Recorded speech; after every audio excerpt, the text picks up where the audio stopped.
जिनको भगवान स्वयं परमात्मा आकर मिले, सचखंड लेकर गए, सतलोक लेकर गए और फिर वापस पृथ्वी पर अपने गवाह बनाकर, साक्षी बनाकर छोड़ा। उनके अतिरिक्त सभी ने परमात्मा को निराकार बताया है, बॉडीलेस बताया है, उसका कोई काया नहीं है। पुण्यात्माओं, जिन महापुरुषों ने परमात्मा को देखा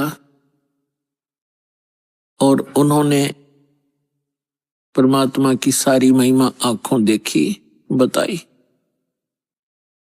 और हम इन नकली गुरुओं के द्वारा इतने भ्रमित कर दिए गए। भगवान की महिमा उन महापुरुषों ने हमें बताने की, समझाने की चेष्टा की, वो हमारे गले उतरी नहीं। अब जैसे आदरणीय गरीबदास साहिब जी ने कहा कि अनंत कोटि ब्रह्मांड का एक रति नहीं बाहर, और सतगुरु पुरुष कबीर हैं ये कुल के सिरजनहार। कौन कबीर? वो भी क्लियर किया, हम सुल्तानी नानक तारे दादू को उपदेश दिया, जात जुलाहा भेद न पाया वो काशी महे कबीर हुआ।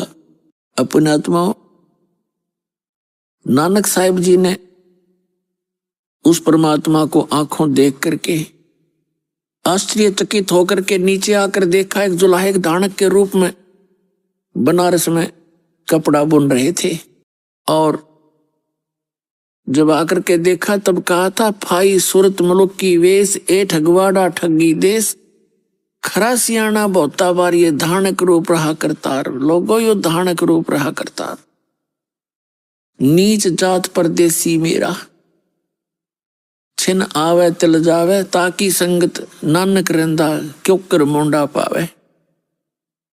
प्रश्न नंबर 24 पे लिखा है गुरु ग्रंथ साहिब के अंदर, फाई सूरत मुलुक की वेश, ए ठगवाड़ा ठगी देश, खरा सियाणा बहुता बार ये धानक रूप रहा करतार।